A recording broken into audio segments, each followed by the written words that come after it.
Shelach. And Shelach means to send. That's what it means. And so what we have before us today is and this is interesting because we have an account of the Creator wanting to send the people and the sons of Israel a representative from all of their tribes except for one tribe to go in and to see what the land is like. And that kind of, made me wonder, like, why did he do this? And I'm just throwing it out there that I think, I really truly believe that the Creator knows all things, right? And so I know that he knows what he's doing. So he sends this group of individuals. Can you guys see my screen? Yes. Hello? Yes. Okay. Yes. All right. So he sends these people, and it's actually like a command. He actually tells Moshe, this right here is a command. I need you to send these men, these leaders, these chiefs, and I need them to go in and reconnoitate the land, right? I need to go spy out the land and figure out what's going on with it, which I'm giving to the children of Israel, right? And I want one man from each of the ancestral tribes and a leader in that tribe to go and do this. And so he chooses all from all 12 tribes, as you already noticed, except for Lewi. And in each one of these names, okay, Yigal and Hoshea, Palti, Galati, and then you have here from Manasseh, you have Yosef, right here. Right there.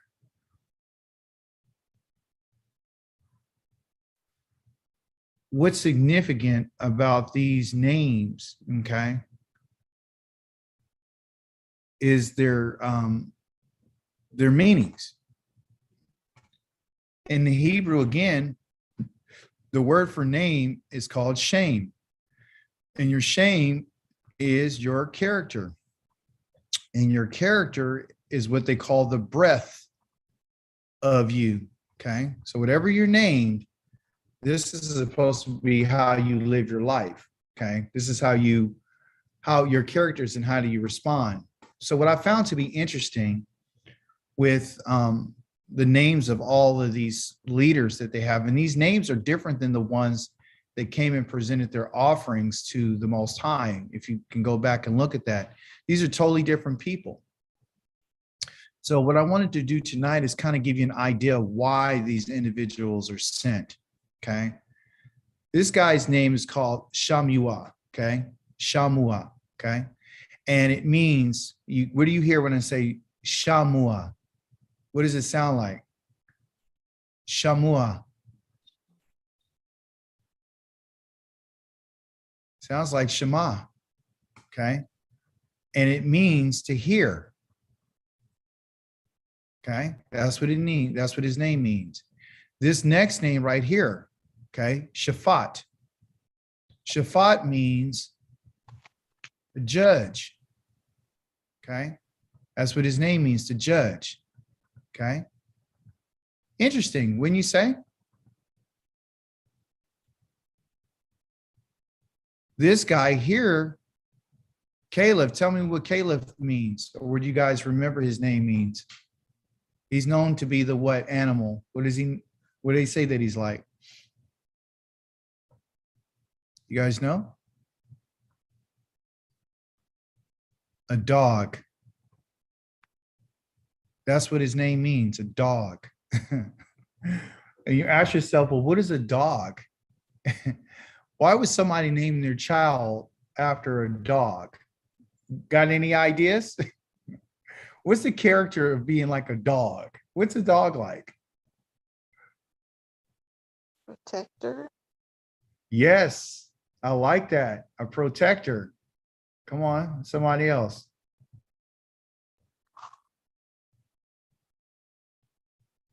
A dog is what? They're loyal. Loyal. Okay. What else are they?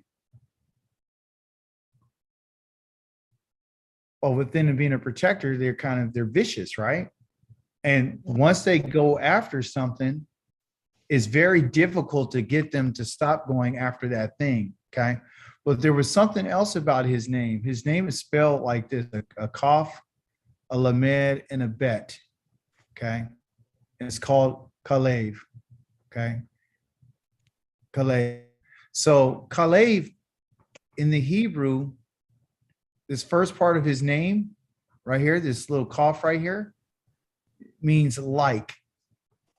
Okay, Like. And the last part of his name right here, the Lave, which is Lav, okay, Lev, means heart, but in Hebrew, it's the mind.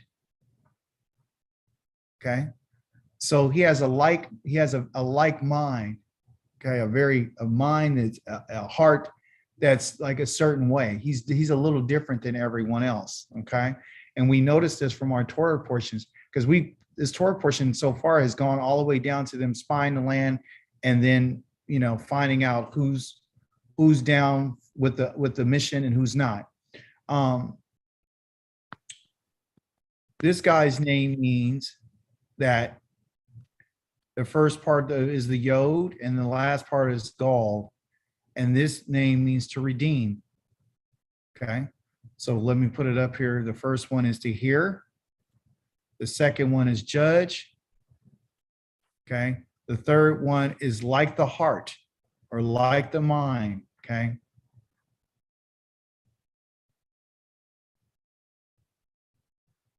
This one is redeem.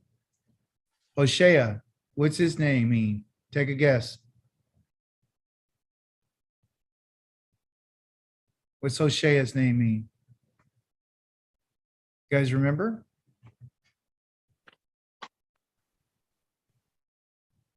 Salvation. Salvation is that name. Okay. Palti. Let me remember what Palti is. I don't have my notes. I got to relook at that one. Gadiel. Padati. Okay. Gadiel means El is. Oh, I'm sorry about that, you guys.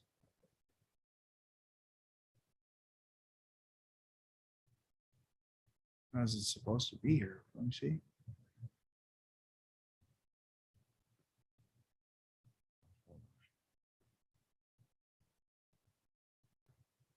Get rid of this right quick. Forgive me.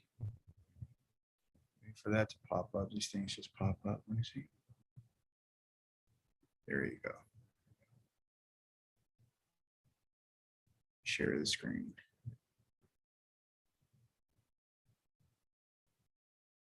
Okay, I got rid of all my stuff. Okay. Where did I leave off? I left off with here. Okay. So Elohim is my majesty. Okay. So look at these names. It's just interesting. Okay. That he sent off these individuals with these strong names. Some of these names too is like Elohim is my people. Sathua right here means to hide. Okay. Naphtali sent this guy. He means I'm going to hide as well. His name means that as well, meaning to dwell in a hiding place, to put himself somewhere else.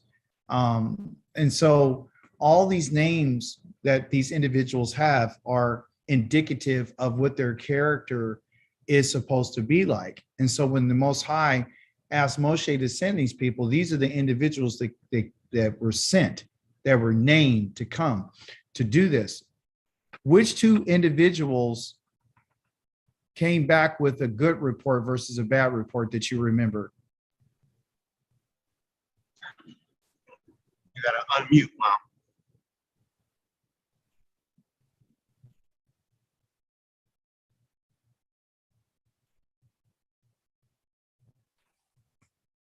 These two. Okay. What's significant about Caleb and Yahushua? What's significant about them?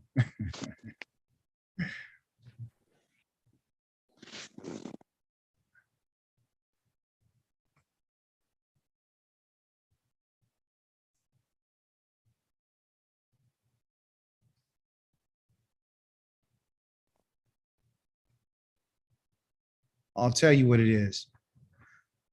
One had the type of mind that was ready and prepared to go into the land. And the second one also too was willing to bring about the salvation of Yahweh. These are the two individuals, and they were two young men out of all the people that went. And the people wanted to stone them because of the message that they brought. The other men brought a negative message, okay? A very negative message about the land and about the creator, okay? But what I found to be interesting, what I want to discuss tonight is this, is these two individuals, Caleb and Yahushua,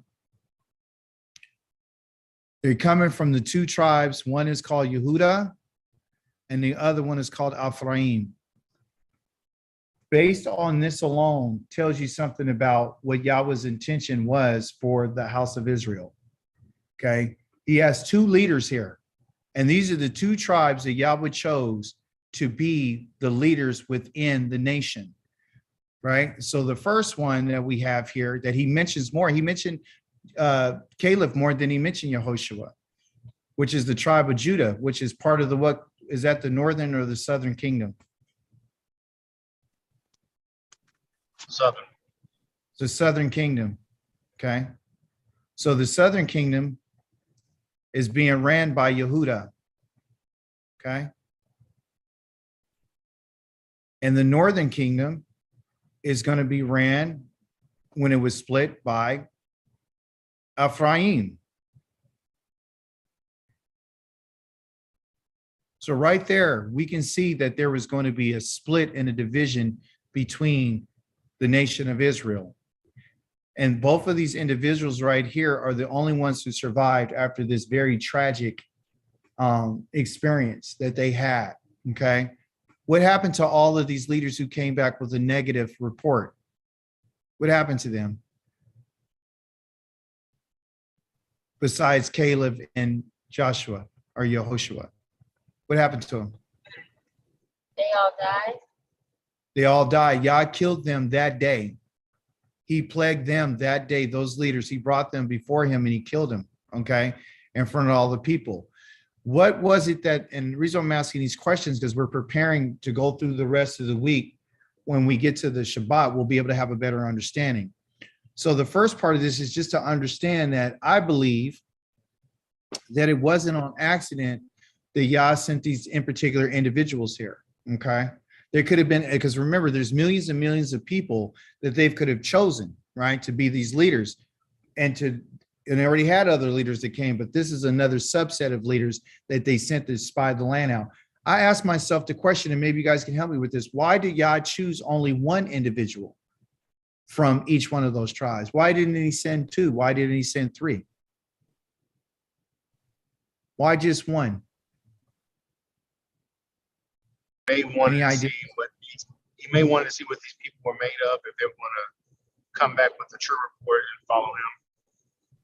Yeah, because their names are like, they're indicative, like I hear, and Yah is my majesty, and I'm the, and Elohim is my, my relative, and Yah's my redeemer, and all these different types of things. So if they were to come back, when people would look at them and be like, okay, they, I know who they are, right? I know that these are the individuals that we can trust.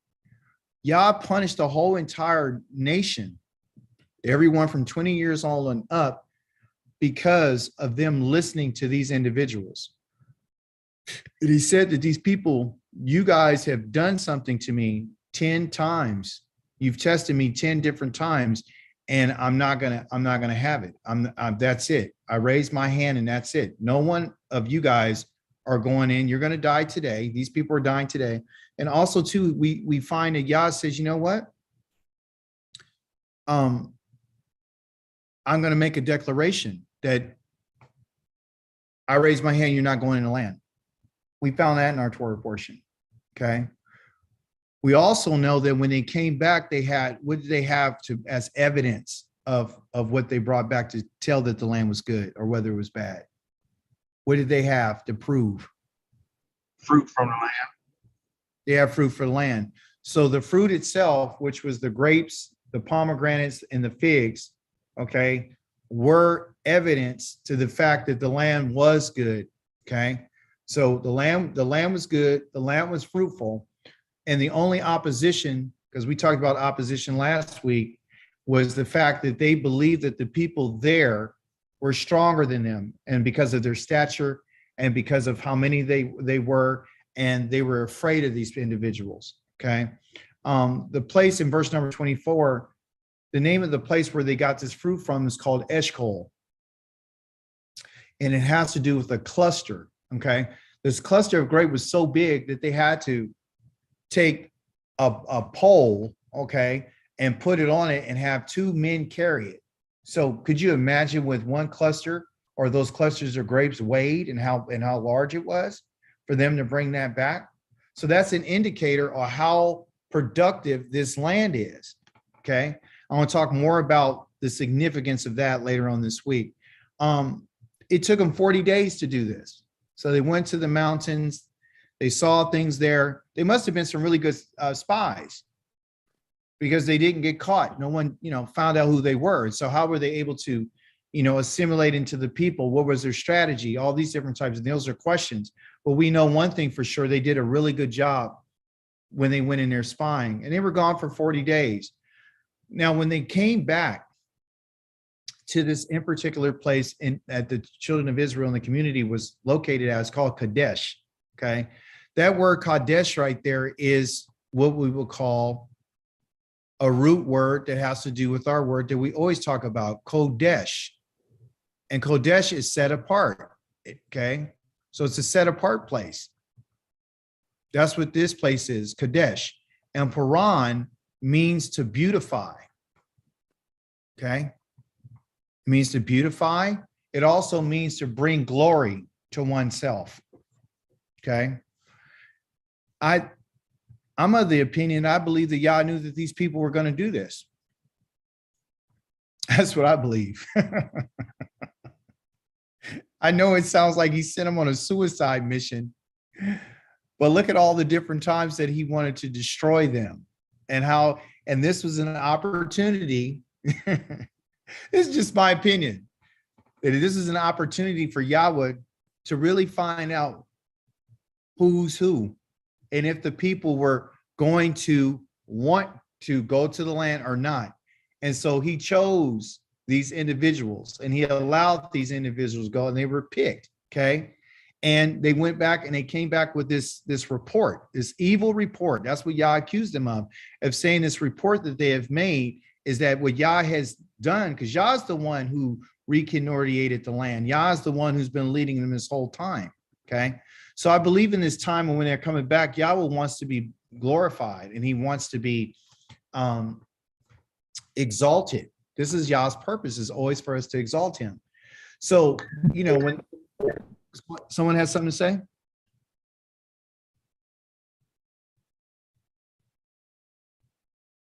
So when they asked him in verse 27, they said, well, what was it like? And he said, indeed, yeah, this is a good land. This land is flowing with milk and honey. What do you guys think about that? About a land flowing with milk and honey, or is the rivers made out of milk and or honey? What do you think he's referring to when he talks about milk and honey? I think what he's referring to is like the richness, the whole purity of it. Yes. Fruitful. Yes.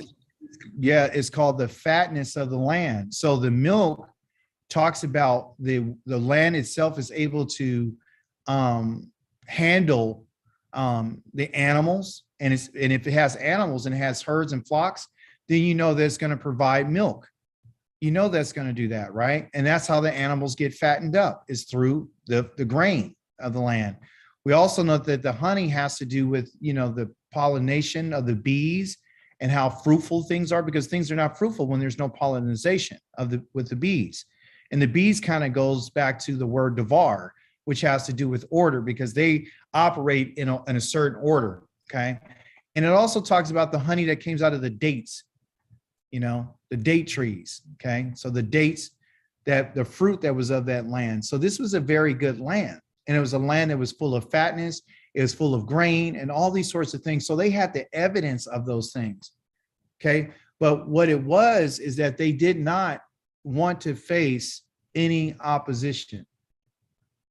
This is what we're looking at here. What did Yah promise to our fathers, Abraham, Isaac, and Jacob? The land. He promised them a land. Yes, he promised them land, and he promised them descendants. And let's not forget, he said that I will be your Elohim. So everything that goes along with the land, that includes the plants, that includes the animals, that includes the other benefits of the land, like the streams and the waters, the wells, the seasons, the weather, the climate, all that goes. And he says the most beautiful of all lands in Ezekiel chapter number 20. He's also talking about the increase of the animals, the flocks that they can have, so they can, use those for, warmth, and they can use it for food, and they can use it for their labor, for domesticated labor. So what we're seeing, you guys, is like we're moving away from the Christian narrative of going to heaven. And this is what a lot of people don't want. Okay, so they made an excuse on why they couldn't go to the land, and they used the people there as their excuse. Okay, they've already seen what Yah has done to the Egyptians. He destroyed their land. Okay, and secondly, he ends up killing all their enemies that were chasing them. Yah has fed them with manna. Yah has given them water to drink. Yah has given them quails to eat. Yahweh has done so much for these people. But every time we turn around from the places that we went, were Kadroth, Kata'awa, the places of the graves that we talked about last Shabbat, they were messing with him there. They messed at him with Tavera, the place of burning. They messed with him there. They tempted him at the place of Massa, you see, when they were asking for water. So it's always contention, it's always complaining, and it's never really seeking Yah's counsel. They never took advantage. They also claimed that Yah was never really with them. And as we read in Psalm 78, they were so arrogant that they would ask, well, can he do this too? Can he do this too? Can he? And they're using Aaron and Moshe as, the people that they're talking to, but they don't realize that they're really talking in the ears of the Creator. And he heard everything that they said. And so as a result, what they wanted to do, when they found out, when they got all the people riled up, just like the mixed multitude got the people riled up about they wanted an easier life, like they got the people riled up because they wanted some meat to eat. Now these individuals come back immediately after the plagues that Yah has hit them with, after the burning that Yah was hit them with. And now we're at a new stage where these individuals now, after the end, this is like the end game. This is like the time when Yah wanted them to go into the land. This was their opening. This was their opportunity. If anybody remembers, can you tell me what time of the year was this when Yahweh wanted to bring them into this land? If you can remember. And I'll give you a hint. It has to do with the fruit. Huh? Spring. Can't hear you. Spring. Close, but it's about the grape harvest. It's at the time of the grape harvest. The grape harvest is a time between August and September, somewhere around there. Okay, right before October, right before the fall. So like right at the end of the summer, that's the harvest for the grapes. So if you notice, he said that they came back. Listen, if we look at verse 23, I know I'm moving around a little bit. Let's start in 20. We told them to see, whether the land is fertile or unproductive. He says, whether there's wood in it or not. Finally, be bold enough to bring some fruit of the land. Okay. Be bold, bring some fruit. So they were bold enough to do that. And when they left, it was the season of the first grapes to ripen. So it was the first fruits of the grapes. So they got there at a time in which, and this is very important. Okay. I want you to remember this. Okay. It's important that you and I'm just putting you up on it, that it's important for us to understand about these grapes and these pomegranates and these figs, because he mentions boldness and he mentions at this time. And then they actually came down into the Eshcol Valley and they did bring back the grapes and they did bring back the other fruits at this particular season, which is at the end of summer. So Yahweh's intention was to bring them into the land at this in particular time. At the first grapes. Okay. First here is called like the firstborn, which is called Bakar.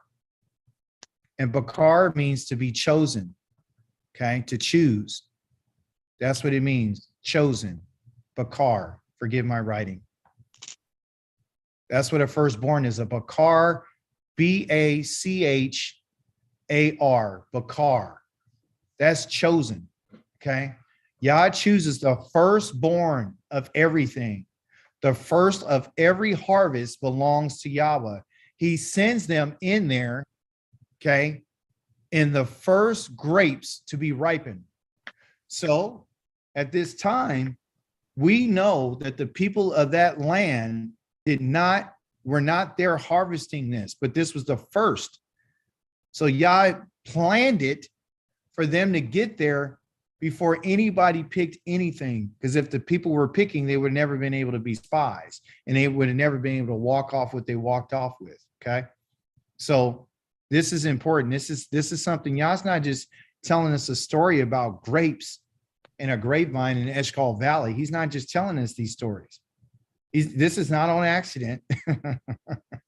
This is not on accident. Okay. And what they brought back, which I want you to remember for this week, is that they brought back a what? A cluster, because that's what Eshcol means. And we're going to talk a lot more about cluster. Okay. This is interesting. Okay. So this is what Yahweh's intention was. So as it stands, there's a certain time, okay, that Yah wants to bring Israel back into their land. Okay. A lot of people believe that it's going to be like, us being delivered like out of Mitzrayim at the time of spring. So there's some conversations about, oh, he's going to come and do exactly the same thing he did in Mitzrayim. And the answer to that is no, he's not, because he says it's not going to be, they're not going to talk about Mitzrayim anymore. I'm going to do something completely different. And I will share more with that later on this week as he gives me more understanding. Okay. So the first time that Yah came and got Israel and rescued them from their enemies was in the springtime. Okay. This time he's trying to bring them into their promise.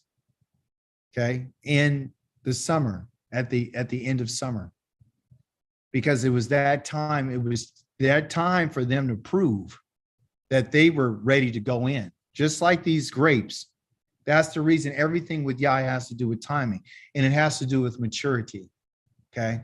So that's what he's looking for. He's looking for something to be mature. If you think about what I'm saying to you, okay, just take it in right now. What good would it be to bring something back from a land that was immature and unripened? What benefit would have been if you didn't really see the fullness of what it really is? So we could take this and understand that when Yah comes in and does anything, It's always according to his seasons. It's always according to the time of him gathering. Okay. So we know that he has the seasons in the spring, and we also know he has the seasons in the summer, and we also know that he does his things in the fall, And if you notice, our Moedims are right around that time. See, so we got Sukkot, Matzah, and then you got the first fruit of Bikurim. That's like 50 days after the first fruits. And then you got then you got your end of that, which is your harvest, which they do. And then you go into your fall harvests immediately after this, in particular, grape harvest. Okay. So I want you to keep that in mind. It has to do with maturity. All right.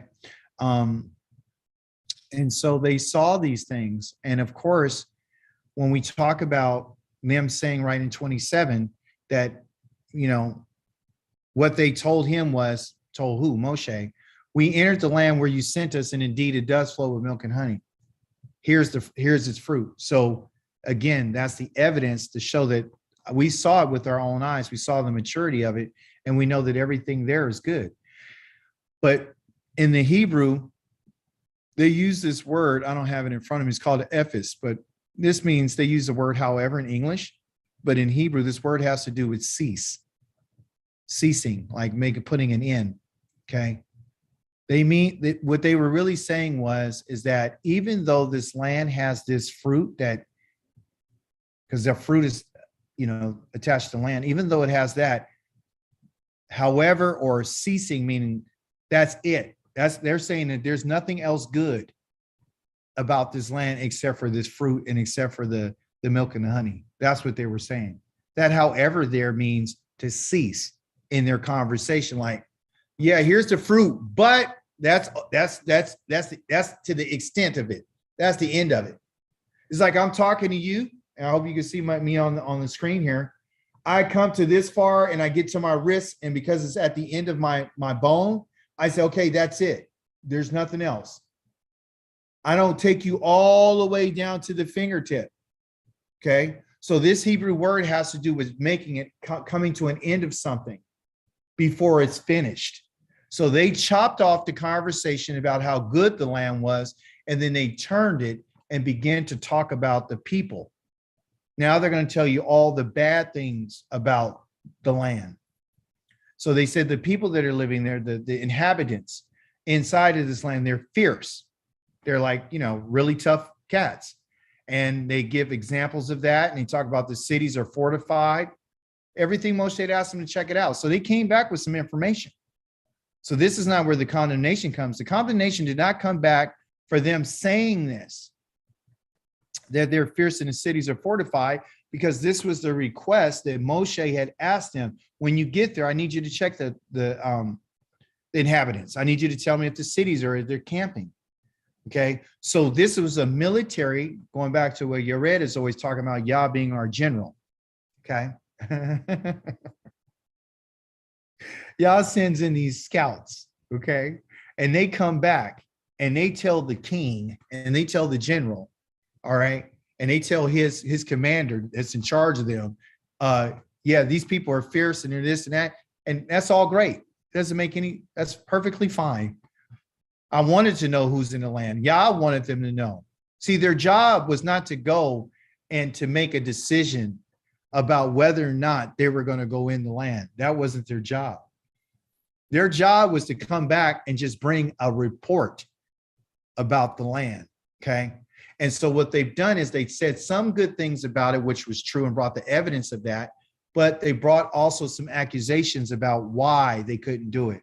And that's where they crossed the line. Okay. And what we can learn from this is that Yahweh may ask us to do things for him, but it's not up to you and I to make those decisions about what direction we're going to go, especially when Yahweh is our general, or he's our king, or he's our leader. They should have left that alone, but they didn't. They took it a step further. Okay. Not by just mentioning that there's some Anakim and some giants there, because there was the Kiti were there, the Yavusi were there, the Imri were there. By the way, the Alamakites, they were there. Amalek is one of Esau's grandsons, his people. They were there in the Negev. The Kiti were there, and their name means to be weak. The Yavusi, they were there.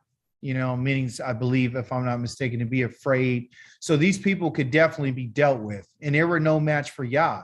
But when you don't think that Yah's with you, then there's a problem. So at this moment, Caleb silences the people.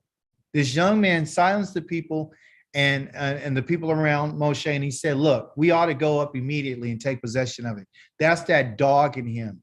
That is that I'm after it. You sent me on it. You put me on the bone. I'm not going to let it go. I need to go and take possession of it. There is no question that we can conquer it.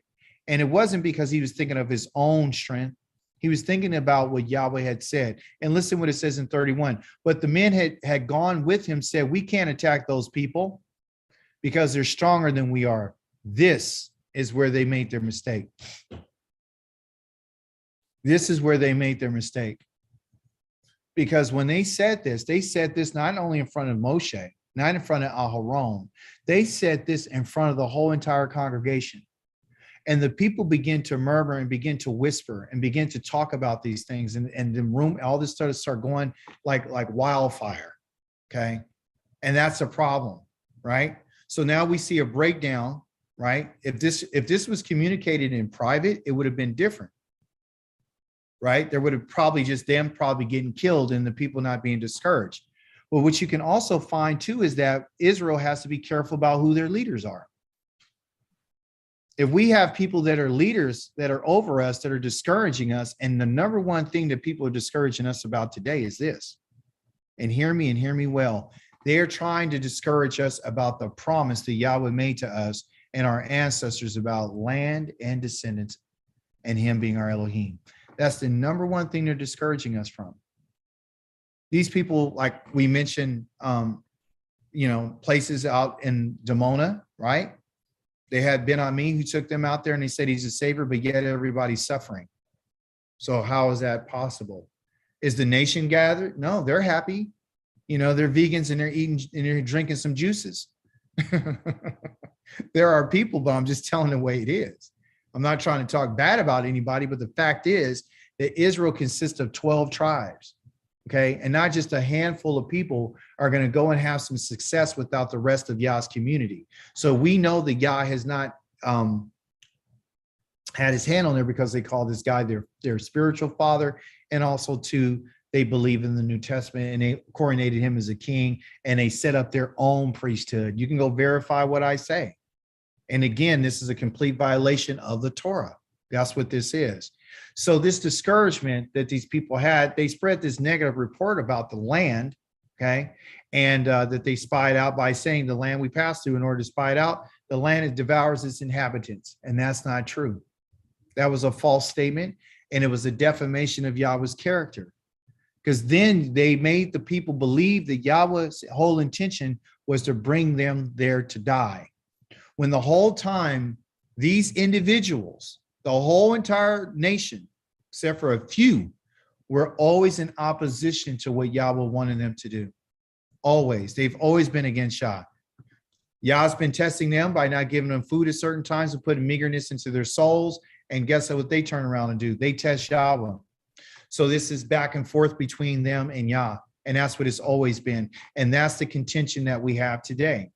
It's always about what did someone else say versus what the Creator says. And that's what I love about what Yah has given to me to spread to you, that he doesn't want us to listen to anybody except for what he says. There is no contention when we fall in line with what the Creator says. If we continue to fight against what he says, we continue to fight against the promises that he made us, that means that's what you call a rebel, and it's a stiff-necked person. But at this, all the people in verse number 1 cried out in dismay, and they wept all night long in their tents. Now they're back to being crybabies again, like we talked about last week. Moreover, all the people of Israel began grumbling against Moshe and Aharon. The whole community told them, "We wish that we had died in the land of Egypt." This was the chant, this was the mindset, this is what they wanted to do, or said, or we had died here in the desert. See, they figured that dying or being sent back and dying in Mizraim or dying in the wilderness was the best option for them. And often we choose death rather than to choose life. We choose death, and the death that they wish for and the death that they proclaimed upon themselves is the very death that they received. So what is Yah trying to tell us? He's trying to tell us that I hear what you're saying. I hear when you talk about that you wish this and you wish that. I'll give you exactly what you wish for. And that's exactly what he did. And so they had asked this question, why is Yahweh bringing us into this land? You hear what they said, to this land? This was the land that he promised to their ancestors, where we will all die by the sword. So now they're saying that he brought us out of Mitzrayim and he took us through the wilderness and he delivered us from all of our enemies and he killed the Egyptians that were chasing us. He's fed us in the wilderness and gave us water and all these different things and gave us quails just so he could take us out here to be killed. That's a slap in the face. That's an insult to the Creator. And then they said our wives and our little ones will be taken as booty, and wouldn't it be better for us to return to Egypt? This was the reason why they were saying everything they were saying, because this has been the theme that they wanted to do in the first place. When they ran out of food, the first thing they mentioned, or didn't have the meat that they wanted, they started salivating about the fish and the onions and the garlic and the leeks, and they started talking about Mitzrayim. And I'm pretty sure the conversations they were having, talking about how good things were for them, because they didn't want to go to this land that Yahweh wanted to give to them as their ancestors. So they didn't have any respect for Yahweh's ways and they have any respect for his promises. And that's indicative of the fact that they're not able to keep the words that Yahweh has given to them. We know that if someone's interested in achieving this promise that Yahweh has given to us, we're going to have to fall in line with acceptance of the promise that he made to our ancestors. I asked a guy the other day, he's in New York. He wanted me to be part of his show. He has a program that he has and have discussions. And I asked him, I said, so, you call yourself a rabbi, but you're a Muslim. So you've abandoned the covenant of our fathers. And he didn't know what to say. He got, that's what you're doing. You're abandoning the covenant that Yah made with our fathers. And that's how simple it is. This is what our people are doing, because they don't understand that the only thing that Yah has ever promised us was land and descendants. Okay. And as a result of the land and descendants, you and I will be blessed, and you and I will be fruitful, and the animals we have will be fruitful. Our children will be fruitful. Our wives will be fruitful, will be fruitful, will be knowledgeable. We all have these lives that we so richly desire that we cannot really truly obtain here in the places that we've been scattered. Okay. So as a community, we'd be able to come together and worship our only true living Elohim. So what they wanted to do in verse number 4 was to go ahead and, hey, let's appoint a leader and return to Egypt. That was the whole reason why they did everything they did. That was the reason for the false report and the evil report, because that's what they intended and that's what they've always wanted to do. Okay. And so they said to each other, let's appoint a leader. And Moshe and Aaron fell on their faces before the entire assembly of the community of the people of Israel. Yahushua, the son of Nun, and Caleb, the son of Yefuneh, from the detachment that had reconnoitered the land, tore their clothes. These two young men went into a straight, hey, I'm mourning and I'm grieving. I'm grieving for my people, and said to the whole community of Israel, the land we passed through in order to spy it out is an outstanding good land. Totally opposite what the other 10 tribe representatives have said. Completely opposite. So within a group, inside of a group, I need you to hear me, within a cluster, I want you to remember that word. And within the cluster of the people that he sent, he only found 2 in that whole entire cluster. 2. See? And Yah's going to show us more about a cluster. He's going to show us more about a cluster and what that really means. Okay. So out of the whole entire cluster that he sent, only 2 of them, only 2 said, hey, the land is good. So if you and I are expecting a whole group of people to say we're all in and we really trust Yah, Yah says only a remnant of his people are going to be saved and be delivered. So out of our families, you might be this mindset of Caleb. You might be this mindset of Yahushua. You might be interested in the salvation. You might be interested in taking your possession. See, if you look, and I'm going to close with this, and then we'll continue on in verse number 7 or 8 when we get back on Yom Kamishi for the sake of time. I want you to remember that Yehoshua's name is salvation, and his last name, or he's not his last name, his surname, he's the son of Nun or Noon. Okay. Noon in Hebrew is the Hebrew letter Nun. And it means the seed. And it means to what? Continue. Okay. It means continue or continuance. That's what it means. Okay. When you look at Caleb, and it means like mind or like heart. He's the son of Yophone. Okay. This has to do with he turns his face. That's the name of his father. He turns his face. Okay. So we see the attitude that he had. He wasn't willing to go along with the crowd. Okay. And he was faced with opposition from those men and the whole entire nation of Israel. We're going to see this next week, where we're going to have some information about how some individuals, or maybe this week or next week, how Yah has always had one or two individuals, one or two, to stand up for him and say, no, we're going to put an end to this. Okay. So when we look at Euphune and we look at the son of Nun, Yehoshua, salvation continues, and it continued through Yehoshua. It continued through him, not Yeshua, Yehoshua. His name used to be Hosea, but his name got changed to Yehoshua by Moshe. And Moshe ultimately ends up conveying his power and his strength onto him to be a leader in order to bring the children of Israel in. And Yah tells him that later on as we continue in our Torah. So there was the development of this young man and this other young man that we begin to understand what mindset Yah was looking for. That's why he gives us these characters, and he lets us know what their names are and what you and I should be doing. So we should have a mind like what? Like Caleb, because his name means like mind. Have that mind like his, to be wholehearted. And we'll see more about that on Yom Kamishi. Okay.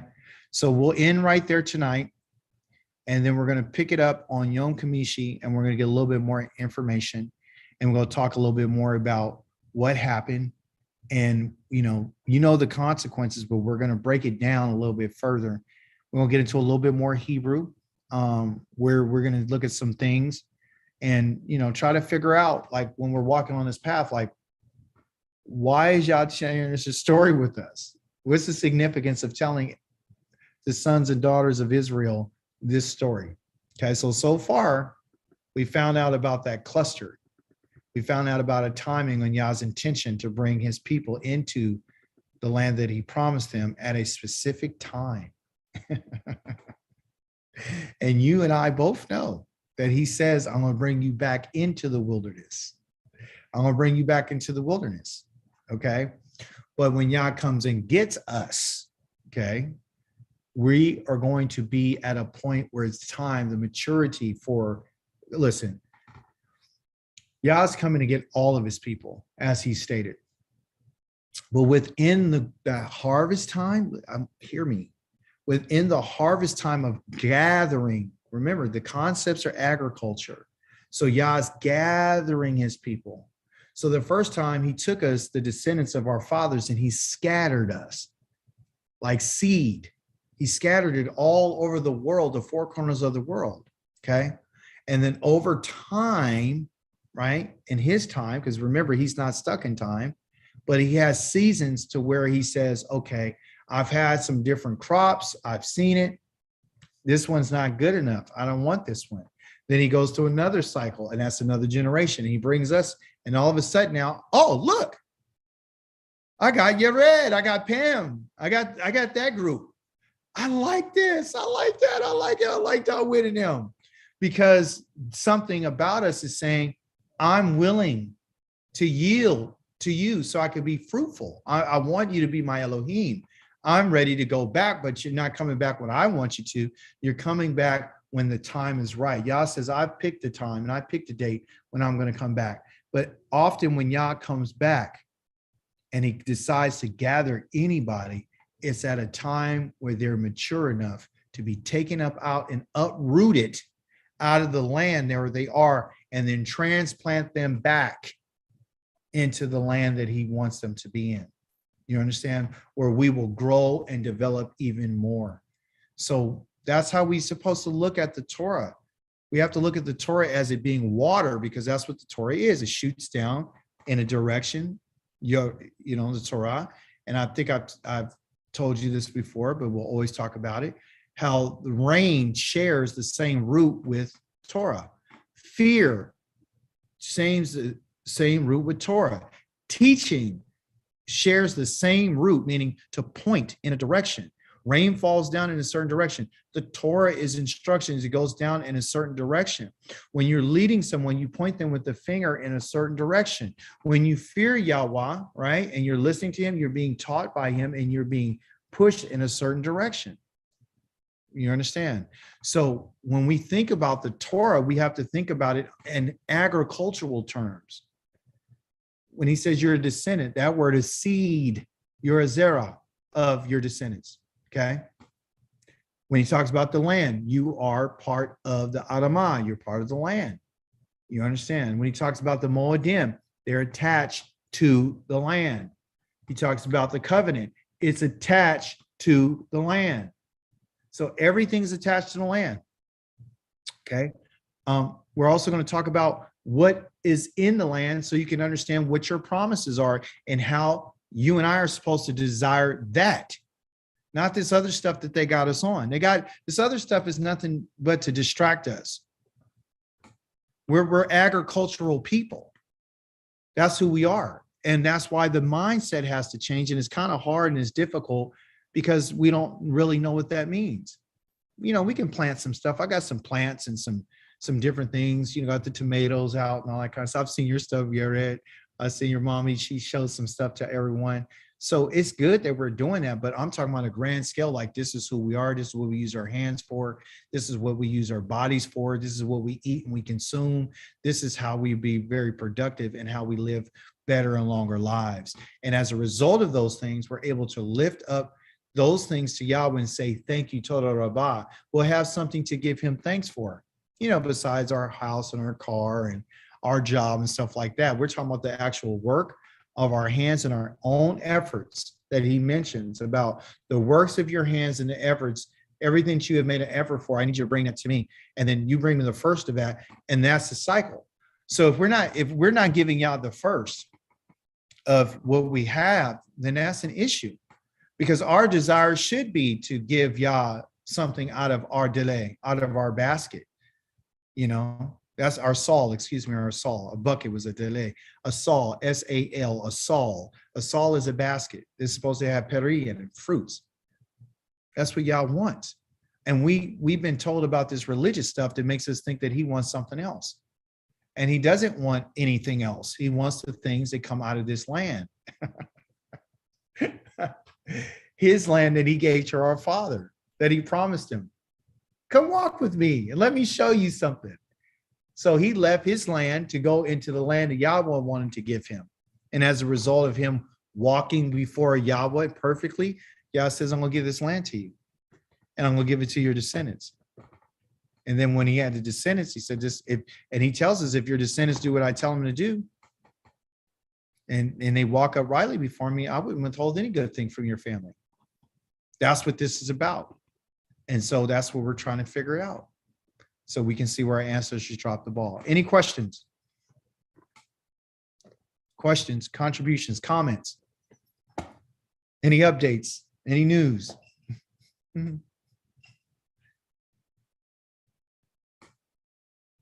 No worries. I'll see you guys on Yom Kamishi. That's the 5th day of the week. We're going to continue our study, and then we're going to prepare for when we have on Shabbat. Also, too, to let you guys know, the contributions I've extended to 30 minutes because I feel like 15 minutes just is not a long enough time. I don't want anybody rushing because it was everything that everyone has said so far has been so beautiful. And I don't want to cut anybody short on anything.